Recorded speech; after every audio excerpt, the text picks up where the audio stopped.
আজকের গুরুত্বপূর্ণ আঞ্চলিক সংবাদে সবাইকে জানাই স্বাগত। আজ 21 মে বুধবার। আজকের সকালের বিশেষ বিশেষ খবর হলো, দীর্ঘ প্রতীক্ষার অবসান, খুলে দেওয়া হলো ভাঙ্গারপাড়ের হারাং সেতু।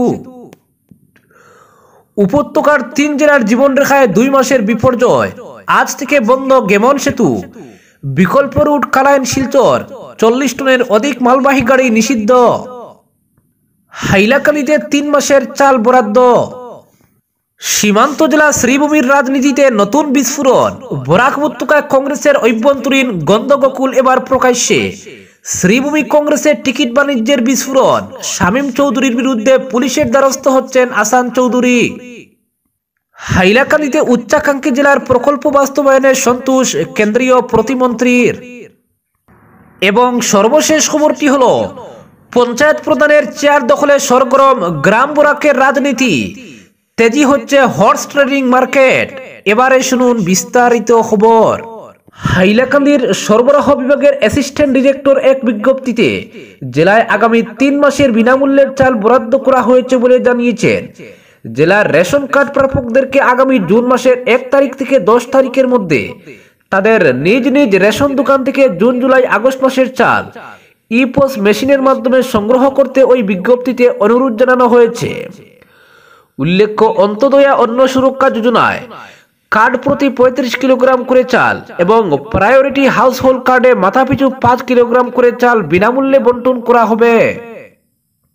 অপরদিকে দীর্ঘ প্রতীক্ষার অবসান, খুলে দেওয়া হলো ভাঙ্গারপাড়ের হারাং সেতু। শিলচর কালাইন সড়কের ভাঙ্গারপাড়ে হারাং নদীর উপর দীর্ঘদিন ধরে চলা বিকল্প সেতুর নির্মাণ কাজ সম্পূর্ণ হওয়ায় অবশেষে মঙ্গলবার বিকেলে যান চলাচলের জন্য খুলে দেওয়া হয়েছে। এতে এলাকার জনসাধারণের মধ্যে খুশির জোয়ার বইছে। দীর্ঘদিন নরক যন্ত্রণার পর স্বস্তির নিঃশ্বাস ফেলছেন তারা। বিগত দিনে চলাচলের ক্ষেত্রে বিভিন্ন ধরনের অসুবিধার সম্মুখীন হতে হয়েছে এলাকার জনসাধারণকে। হারাং নদীর পার্শ্ববর্তী স্থানে অস্থায়ীভাবে সড়ক নির্মাণ করা হয়েছিল, যাতে ছোট ছোট গাড়িগুলো চলাচল করতে পারে, কিন্তু প্রতিনিয়ত সেই স্থানে দুর্ঘটনা ঘটত। বিভিন্ন সময় ছাত্রছাত্রীদের সেখানে যানজটের মুখে পড়তে হতো। বিশেষ করে স্কুলে আসা যাওয়ার ক্ষেত্রে অনেক অসুবিধার সম্মুখীন হতে হতো পড়ুয়াদের। এদিকে হারাং সেতু সংস্কারের দাবি নিয়ে দফায় দফায় বিভিন্ন দল সংগঠন আন্দোলন চালিয়ে গেলেও অবশেষে মঙ্গলবার বিকেলে বিভাগীয় কর্তৃপক্ষ, ঠিকাদার, ভুবনেশ্বরনগর শ্রীকোনা জেলা পরিষদ সদস্য ফরিদা পারভিন সহ ভাঙ্গারপাড় পুলিশ ফাঁড়ির ইনচার্জ সত্যজিৎ রায়ের উপস্থিতিতে হারাং সেতুর 2 পাশের ব্যারিকেড তুলে দেওয়া হয়। অপরদিকে উপত্যকার 3 জেলার জীবনরেখায় 2 মাসের বিপর্যয়, আজ থেকে বন্ধ গেমন সেতু। বদরপুর ঘাটে বরাক নদীর উপর থাকা গেমন সেতু, যা খাটিগুড়া ও বদরপুরকে সংযুক্ত করে এবং বরাক উপত্যকার কাছাড়, হাইলাকান্দি ও শ্রীভূমি জেলার জন্য একটি জীবনরেখা, আজ থেকে প্রায় 2 মাসের জন্য সম্পূর্ণভাবে বন্ধ থাকবে। জাতীয় সড়ক 6 এর এই গুরুত্বপূর্ণ সেতুটির সংস্কারের জন্য এই সিদ্ধান্ত নেওয়া হয়েছে। এই সময়ে যানবাহন চলাচল সম্পূর্ণরূপে বন্ধ থাকবে, যা বরাক উপত্যকা, ত্রিপুরা এবং মিজোরামের সঙ্গে গুয়াহাটির সড়ক যোগাযোগে ব্যাপক প্রভাব ফেলবে। 1974 সালে নির্মিত এই সেতু দীর্ঘদিন ধরে 3 জেলার বাসিন্দাদের জন্য যোগাযোগের প্রধান মাধ্যম হিসেবে কাজ করে আসছে। তবে গত কয়েক বছরে সেতুটির পরিকাঠামোগত অবনতি স্পষ্ট হয়ে উঠেছে। সেতুর দক্ষিণ দিকের রেলিং এর একটি অংশ ভেঙে পড়ে এবং প্রায় 6 ইঞ্চি নিচে ধসে যায়, যা যাত্রীদের মধ্যে আতঙ্ক সৃষ্টি করে। এর আগে উত্তর দিকে ফাটল দেখা দিয়েছিল, যা এখনো পুরোপুরি মেরামত করা সম্ভব হয়নি। National highways and infrastructure development corporation limited সেতুর ভঙ্গুর অবস্থার কারণে 20 টন ওজনের উপরে যানবাহন চলাচলের উপর নিষেধাজ্ঞা জারি করেছিল, কিন্তু স্থানীয় সূত্রে জানা গেছে এই নিষেধাজ্ঞা উপেক্ষা করে 50 থেকে 60 টন ওজনের ট্রাক সেতুর উপর দিয়ে চলাচল করছিল, যা ক্ষত আরো বাড়িয়েছে। 2013 সালে পরিচালিত একটি পরিদর্শনে সেতুটিকে ঝুঁকিপূর্ণ হিসেবে চিহ্নিত করা হয়েছিল এবং নতুন সেতু নির্মাণের সুপারিশ করা হয়েছিল। গত রবিবার রাজ্যের মন্ত্রী কৌশিক রায় সেতুটি পরিদর্শন করেন। তার সঙ্গে ছিলেন কাছাড়ের জেলা শাসক মৃদুল কুমার যাদব এবং অন্যান্য কর্মকর্তারা। মন্ত্রী কৌশিক রায় ঠিকাদারকে নির্দেশ দেন সংস্কার কাজ যেন 45 দিনের মধ্যে, অর্থাৎ 30 জুন 2025 মধ্যে সম্পন্ন করা হয়। তিনি বলেন, গেমন সেতু বরাক উপত্যকার 3 জেলার জন্য একটি অপরিহার্য সংযোগ। এর মেরামত কাজে কোনো গাফিলতি বরদাস্ত করা হবে না। তবে NHIDCL সূত্রে জানা গেছে সংস্কার কাজ সম্পন্ন করতে 2 মাস সময় লাগতে পারে, অর্থাৎ জুলাইয়ের মাঝামাঝি পর্যন্ত সেতু বন্ধ থাকতে পারে। সেতু বন্ধ থাকার সময় যাত্রীদের সুবিধার জন্য কাছাড় জেলা প্রশাসন 2 থেকে 3টি নৌকার ব্যবস্থা করেছে, যা বরাক নদী পারাপারের জন্য ব্যবহৃত হবে। তবে এই ব্যবস্থা কতটা কার্যকর হবে তা নিয়ে স্থানীয়দের মধ্যে সন্দেহ রয়েছে। নৌকার মাধ্যমে ভারী যানবাহন বা বড় সংখ্যক যাত্রী পরিবহন সম্ভব নয়, যা বাণিজ্যিক কার্যক্রম এবং দৈনন্দিন যাতায়াতে বাধা সৃষ্টি করতে পারে। গত 28 এপ্রিল মুখ্য সচিবের নেতৃত্বে এক বৈঠকে বিকল্প সড়ক পথের পরিকল্পনা নিয়ে আলোচনা হয়েছিল। মুখ্যমন্ত্রী হিমন্ত বিশ্ব শর্মা শিলচরে এসে এই পথগুলি পরিদর্শন করেছেন। তবে বিকল্প পথগুলির উপর চাপ বাড়বে, যা যাতায়াতে আরো জটিলতা সৃষ্টি করতে পারে। গেমন সেতুর সংস্কার কাজ একটি জরুরি পদক্ষেপ হলেও এর বন্ধ থাকার সময় বিকল্প ব্যবস্থা এবং তথ্যের অভাব স্থানীয়দের মধ্যে উদ্বেগ বাড়াচ্ছে।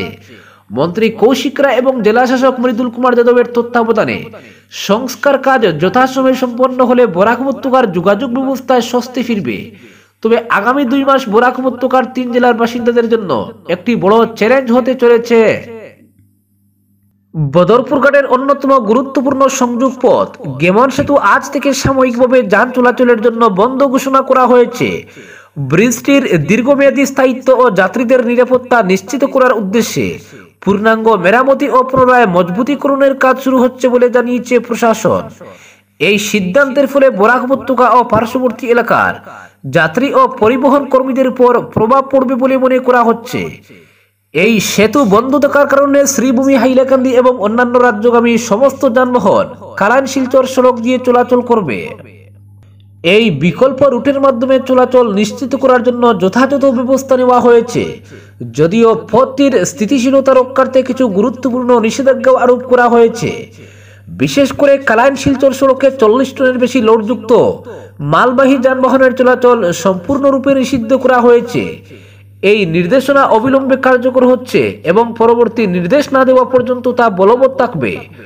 প্রশাসনের পক্ষ থেকে জানানো হয়েছে, বিকল্প রুটের উপর অতিরিক্ত চাপ পড়লে দুর্ঘটনার সম্ভাবনা থেকে যায়, তাই এই নিষেধাজ্ঞা অতি জরুরি। অপরদিকে শ্রীভূমি কংগ্রেসের টিকিট বাণিজ্যের বিস্ফোরণ, শামীম চৌধুরীর বিরুদ্ধে পুলিশের দ্বারস্থ আসান। সীমান্ত জেলা শ্রীভূমির রাজনীতিতে নতুন বিস্ফোরণ, বরাক উপত্যকায় কংগ্রেসের অভ্যন্তরীণ গন্ডগোল এবার প্রকাশ্যে। শতবর্ষ প্রাচীন দল ভারতীয় জাতীয় কংগ্রেসের করিমগঞ্জ তথা শ্রীভূমি জেলায় এবারের পঞ্চায়েত নির্বাচনের টিকিট বন্টন নিয়ে দুর্নীতির অভিযোগ দূরেই ঘুরছিল বাতাসে।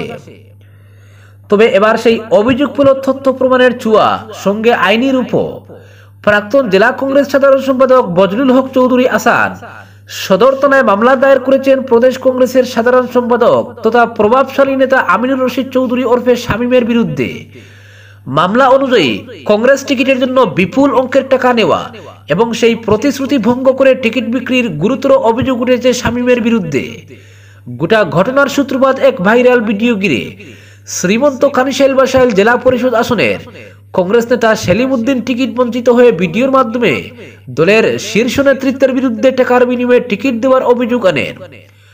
ভিডিওটি ভাইরাল হতেই কংগ্রেসের জেলা নেতৃত্ব ও প্রদেশ স্তরের ভূমিকায় প্রশ্ন উঠতে শুরু করে।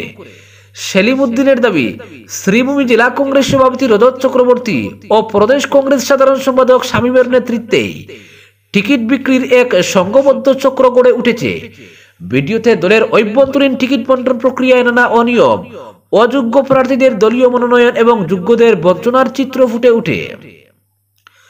সেলিমের ভিডিও সামনে আসতে এবার আরেক টিকিট বঞ্চিত কংগ্রেসের একদা প্রভাবশালী নেতা আসান উদ্দিন চৌধুরী তার অভিজ্ঞতা ও অভিযোগ তুলে ধরেন থানায় মামলা দায়েরের মাধ্যমে।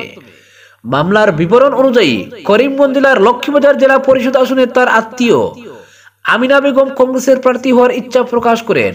দলীয় টিকিট পাওয়ার লক্ষ্যে 9 এপ্রিল 2025 তারিখে করিমগঞ্জ শহরের একটি অভিজাত হোটেলে আয়োজিত কংগ্রেসের প্রার্থী বাছাই পর্বে তিনি নির্দ্বিধায় নির্বাচিত হন। সেই নির্বাচনী প্রক্রিয়া তদারকি চেয়েছিলেন শামীম চৌধুরী। তবে নির্বাচনী ফল প্রকাশের আগে শামীম আসান চৌধুরীকে বলেন, প্রদেশ ও জেলা নেতৃত্বকে খুশি করতে হলে 9 লক্ষ টাকা দিতে হবে। এর মধ্যে 5,50,000 টাকা তার নিজের হাতে দিতে হবে। শর্ত, টিকিট না পেলেও টাকা ফেরত দেওয়া হবে। এই আশ্বাসে আসান সাক্ষীদের সামনে 4 লক্ষ টাকা নগদ তুলে দেন শামীমের হাতে। অবশিষ্ট 1.5 লক্ষ টাকার টিকিট নিশ্চিত হলে দেওয়ার কথা ছিল, কিন্তু পরে জানা যায় আরো বেশি অর্থ নিয়ে অন্য প্রার্থীর হাতে তুলে দেওয়া হয় সেই টিকিট। আজও ফেরত আসেনি সেই 4 লক্ষ টাকা। শুধু এখানেই থেমে থাকেননি শামীম চৌধুরী। আসানের অভিযোগ, তার বিরুদ্ধে এই বিষয়ে জনসমক্ষে তোলার জন্য মানহানির মামলা করেন শামীম। শুধু তাই নয়, সংবাদ মাধ্যমের যে সকল প্রতিনিধি এই খবর প্রকাশ করেছেন তাদের বিরুদ্ধে মামলা দায়ের করা হয়। আসান চৌধুরী বলেন, আজ থেকে নয়, বহুদিন ধরেই বলে আসছি, বরাক উপত্যকায় এক চক্র কংগ্রেসকে ধ্বংসের পথে নিয়ে যাচ্ছে। এই চক্রের মাথায় রয়েছেন শামীম চৌধুরী। তার নেতৃত্বেই দলীয় টিকিট বাণিজ্য, প্রতারণা ও দালাল সংস্কৃতি চলছে। শুধু শামীমই নন, আসান সরাসরি অভিযোগ করেছেন যে প্রদেশ কংগ্রেস সভাপতি ভূপেন বোরাও এই সিন্ডিকেটের অংশ। তার কথায়, এই সিন্ডিকেটের হাত করিমগঞ্জ থেকে গৌহাটি পর্যন্ত বিস্তৃত। একে রুখতে না পারলে কংগ্রেস নামমাত্র একটি দল হয়ে যাবে, সংগঠন নয়। তিনি দাবি জানান, প্রদেশ সভাপতি ভূপেন বোরা, সাধারণ সম্পাদক আমিনুর রশিদ চৌধুরী ও শ্রীভূমি জেলা সভাপতি রজত চক্রবর্তীকে অবিলম্বে বহিষ্কার করে কংগ্রেসের প্রদেশ নেতৃত্ব গৌরব গগৈর হাতে তুলে দেওয়া হোক। দলকে দালাল মুক্ত করার এটাই একমাত্র পথ বলে জানান তিনি। এই ঘটনা সামনে আসার পরেও রাজ্য কংগ্রেস নেতৃত্বের তরফে এখনো কোনো স্পষ্ট প্রতিক্রিয়া মেলেনি, বরং বিভিন্ন মহলে প্রশ্ন উঠছে, এমন গুরুতর অভিযোগের মুখেও কেন নীরব দল? আসান চৌধুরীর মতো নেতা, যিনি দীর্ঘদিন ধরে কংগ্রেসে সক্রিয়, তাকে বহিষ্কার করে উল্টে অভিযুক্তদেরই রক্ষা করা হচ্ছে কেন? করিমগঞ্জের রাজনীতিতে এই ঘটনা যে বড় ধাক্কা, তা আর বলার অপেক্ষা রাখে না। শামীম চৌধুরীর বিরুদ্ধে অভিযোগ, ভাইরাল ভিডিও, থানায় মামলা এবং সিন্ডিকেটের নেটওয়ার্ক, সব মিলিয়ে সীমান্ত রাজনীতির অভ্যন্তরে দানাবাঁধা খুব এবার ফেটে পড়েছে। দেখা যাক কংগ্রেস হাইকমান্ড আদৌ এই বিষয়টি গুরুত্ব সহকারে নেয় কিনা, নাকি একে দমিয়ে রেখে জনভিত্তি হারিয়ে আরো পিছিয়ে পড়ে বরাক উপত্যকায় শতবর্ষের ঐতিহ্যবাহী দলটি। অপরদিকে হাইলাকান্দিতে উচ্চাকাঙ্ক্ষী জেলার প্রকল্প বাস্তবায়নে সন্তোষ কেন্দ্রীয় প্রতিমন্ত্রীর। কেন্দ্রীয় জল শক্তি প্রতিমন্ত্রী ডক্টর রাজভূষণ চৌধুরী মঙ্গলবার হাইলাকান্দি জেলার উচ্চাকাঙ্ক্ষী জেলার কয়েকটি প্রকল্প বাস্তবায়ন সরেজমিনে খতিয়ে দেখেন। কেন্দ্রীয় প্রতিমন্ত্রী প্রকল্পগুলির যথাযথ বাস্তবায়ন হওয়ায় সন্তোষ ব্যক্ত করেন। মঙ্গলবার তিনি দক্ষিণ হাইলাকান্দির অলইচূড়ায় কৃষি বিভাগের অধীনে 10 হেক্টর জমিতে চাষ করা পাম তৈলবীজ নার্সারি পরিদর্শন করে এর সঙ্গে জড়িত কৃষকদের সঙ্গে কথাবার্তা বলে জেলার পড়ে থাকা পতিত জমি ব্যবহার করে শাকসবজি ও খাদ্যপণ্য উৎপাদনের উপর জোর দেন। এরপর কেন্দ্রীয় মন্ত্রী কুচিলায় সয়েল টেস্টিং ল্যাবরেটরি পরিদর্শন করেন। পরিদর্শনকালে কেন্দ্রীয় মন্ত্রী কৃষকদের মাথাপিছু আয় দ্বিগুণ করতে কেন্দ্রীয় সরকারের বিভিন্ন প্রকল্প দ্রুত বাস্তবায়নের পরামর্শ দেন বিভাগীয় আধিকারিকদেরকে। সোমবার হাইলাকান্দি সফরে আসা কেন্দ্রীয় মন্ত্রী এদিন লালা হাসপাতালের একটি ভবন নির্মাণের কাজও পরিদর্শন করে হাসপাতালে উপলব্ধ বিভিন্ন পরিষেবা খতিয়ে দেখে সন্তোষ ব্যক্ত করেন। মন্ত্রী ডক্টর ভূষণ চৌধুরী এরপর বিশিংসা এবং পাইকানে 3টি জলসেচের প্রকল্পের সেচ ব্যবস্থা খতিয়ে দেখেন। কেন্দ্রীয় মন্ত্রী এরপর হাইলাকান্দি উন্নয়ন খণ্ডের শিরিশপুরে গ্রাম উন্নয়ন বিভাগের উদ্যোগে নির্মিত অমৃত সরোবরের কাজটি পরিদর্শন করে এর বাস্তবায়নে সন্তোষ ব্যক্ত করে কেন্দ্রীয় মন্ত্রীর পরিদর্শনকালে সাংসদ কৃপনাথ মালা এবং জেলা কমিশনার নিসর্গ হিবারে ছিলেন। অপরদিকে পঞ্চায়েত প্রধানের চেয়ার দখলে সরগরম গ্রাম কাচারের রাজনীতি, তেজি হচ্ছে হর্স ট্রেডিং মার্কেট। রাজ্যে পঞ্চায়েত নির্বাচন সম্পন্ন হলেও এখন পর্যন্ত যেমন জেলা পরিষদ বা আঞ্চলিক পঞ্চায়েত বোর্ড গঠন হয়নি, তেমনি গ্রাম পঞ্চায়েত প্রধান চয়ন প্রক্রিয়াও এক্ষুনি হচ্ছে না। আগামী জুন এবং জুলাই মাসের মধ্যে পঞ্চায়েত বডি গঠন প্রক্রিয়া সম্পন্ন করার সময়সীমা নির্ধারণ করে দিয়েছে সরকার। তবে জেলা পরিষদ এবং আঞ্চলিক পঞ্চায়েত বোর্ড গঠন প্রক্রিয়াকে ছাপিয়ে আকর্ষণের কেন্দ্রবিন্দুতে পঞ্চায়েতের কুর্সি দখলের লড়াই। বিশেষ করে গ্রাম কাচারে এই লড়াই শুরু হয়েছে নীরবে। শুধু তাই নয়, গুড়া কেনাবেচা করে এই লড়াইয়ে উতরে যেতে এখন থেকেই গুটি সাজাচ্ছেন নবনির্বাচিত গ্রুপ সদস্যরা। অতীতে পঞ্চায়েতে ভোটে সরাসরি নির্বাচিত হতেন গ্রাম পঞ্চায়েত সভাপতিরা এবং পঞ্চায়েত বডি গঠনের সময় গ্রাম পঞ্চায়েত উপসভাপতি নির্বাচিত করতেন গ্রুপ সদস্যরা। কিন্তু এবার পঞ্চায়েত প্রধান পদের ভোটিং তুলে দিয়েছে সরকার, ফলে সভাপতি পদে ভোট হয়নি। গ্রুপ সদস্যরা পঞ্চায়েত সভাপতি চয়ন করবেন। এই গ্রুপ সদস্যরা আবার নির্বাচনে নির্দল প্রার্থী হয়ে লড়েছেন বিভিন্ন প্রতীকে। কোনো রাজনৈতিক দলের প্রতীক তারা ব্যবহার করতে পারেননি, ফলে জয়ী হওয়া গ্রুপ সদস্যদের বর্তমানে পুয়া 12। কারণ গ্রাম কাচারে পঞ্চায়েত প্রধানের কুর্সি নিয়ে চলছে জোর লড়াই। এক্ষেত্রে নির্ণায়ক শক্তি হলেন নির্দল গ্রুপ সদস্যরা। পঞ্চায়েত প্রধানের চেয়ারে বসতে আগ্রহীরা গ্রুপ সদস্যদের বাগে আনতে বিভিন্ন টুপ যেমন দিচ্ছেন, তেমনি গ্রুপ সদস্যরাও তাদের ভাও বাড়াতে কার্পণ্য করছে না। আবার গ্রুপিজম করে হর্স ট্রেডিং এর মাধ্যমে পঞ্চায়েতের চেয়ার দখল করতে মরিয়া একাংশ। এক্ষেত্রে আড়াল থেকে সহযোগিতা করছে রাজনৈতিক দলগুলো। বলতে গেলে বর্তমানে সভাপতির কুর্সি নিয়ে গ্রাম বরাকে শুরু হয়েছে জোর রাজনীতি। যিনি সভাপতি হবেন তার কমেও 5 জন সদস্যের সমর্থন প্রয়োজন। একথাটি মাথায় রেখে হবু পঞ্চায়েত সভাপতি 5 জন সদস্যকে ম্যানেজ করতে আদা জল খেয়ে মাঠে নেমেছেন। আর এক্ষেত্রে গ্রামে তেজি হচ্ছে হর্স ট্রেডিং মার্কেট। গ্রুপ সদস্যদের সমর্থন আদায়ে 5 লক্ষ থেকে 15 লক্ষ টাকা পর্যন্ত টুপ দেওয়া হচ্ছে বলে বিভিন্ন জায়গা থেকে খবর পাওয়া যাচ্ছে। তবে সবকিছু হচ্ছে একেবারে গোপনে। রাজ্যসভার সদস্য নির্বাচন বা বিধানসভা লোকসভা নির্বাচনের পর ত্রিশঙ্কু অবস্থা হলে যেমনটি হয়, ঠিক সেরকমই ঘটছে পঞ্চায়েত সভাপতি নির্বাচনকে ঘিরে। ফলে পঞ্চায়েত নির্বাচন আনুষ্ঠানিকভাবে শেষ হলেও গ্রামের পঞ্চায়েত রাজনীতির ময়দান এখনো সরগরম। কাছাড় জেলা বিজেপি সভাপতি রূপম সাহা একাধিক সভায় দাবি করেছেন যে বিজেপি সমর্থিত সহস্রাধিক গ্রুপ সদস্য এবারের পঞ্চায়েত নির্বাচনে জয়ী হয়েছেন কাছাড় জেলায়। পাশাপাশি সভাপতি নির্বাচন নিয়ে দলবাজি ও গোপন বৈঠক করলে গোটা প্রক্রিয়া আটকে দেওয়ার হুঁশিয়ারি দিয়েছেন বিজেপি সমর্থিত গ্রুপ সদস্যদের। তার দাবি, বেশ কিছু গ্রুপ সদস্য দলকে না জানিয়ে গোপনে বৈঠক করছেন এবং এর পেছনে তাদের উদ্দেশ্য নিজের পছন্দমতো প্রার্থীকে গ্রাম পঞ্চায়েত সভাপতি নির্বাচিত করা। যারা এসব কাজ করছেন তাদের সতর্ক করে দিয়েছেন রূপম। বলে দিয়েছেন, দলের সিদ্ধান্তের বাইরে গিয়ে গোপনে বৈঠক করলে তাদের বিরুদ্ধে কঠোর ব্যবস্থা নিতে সময় লাগবে না। রূপম সাহা দিন কয়েক আগে এক সভায় বলেছেন, কোন জীবিতে কে পঞ্চায়েত প্রধান হবেন তা চূড়ান্ত করা হবে দলীয়ভাবে। এদিকে জেলায় প্রায় 4 শতাধিক গ্রুপ সদস্য কংগ্রেসের সমর্থনে জয়ী হয়েছেন বলে দাবি করেন শিলচর জেলা কংগ্রেস সভাপতি অভিজিৎ পাল। তিনি বলেছেন, কংগ্রেসের সমর্থনে জয়ী হওয়া প্রার্থীদের নিয়ে অর্ধ শতাধিক পঞ্চায়েত গঠন করতে প্রস্তুত তারা। পঞ্চায়েত সভাপতি কে হবেন তা চূড়ান্ত করবে শিলচর জেলা কংগ্রেস। যেহেতু মানুষ কংগ্রেসকে দেখে ভোট দিয়েছেন, তাই মানুষের পাশে থেকে দায়বদ্ধতার সঙ্গে সেবা করার জন্য উপযুক্ত ব্যক্তিকে পঞ্চায়েত প্রধানের কুর্সিতে বসানো হবে। প্রসঙ্গত, কংগ্রেস এবং বিজেপি উভয় দলই তাদের সমর্থিত গ্রুপ সদস্যদের লাগাম টানতে চাইলেও গোপনে পঞ্চায়েত কেন্দ্রিক ইঁদুর দৌড় চলছে ম্যানেজ করার প্রক্রিয়া। ফলে গ্রাম কাছাড়ের বিভিন্ন এলাকায় তেজি হচ্ছে হর্স ট্রেডিং মার্কেট। শেষ পর্যন্ত পঞ্চায়েত গঠন প্রক্রিয়ায় বাজার কতটুকু গরম হবে তা অনুভব করা যাবে আগামী মাসে। আজকের বিশেষ সংবাদ এখানেই সমাপ্ত।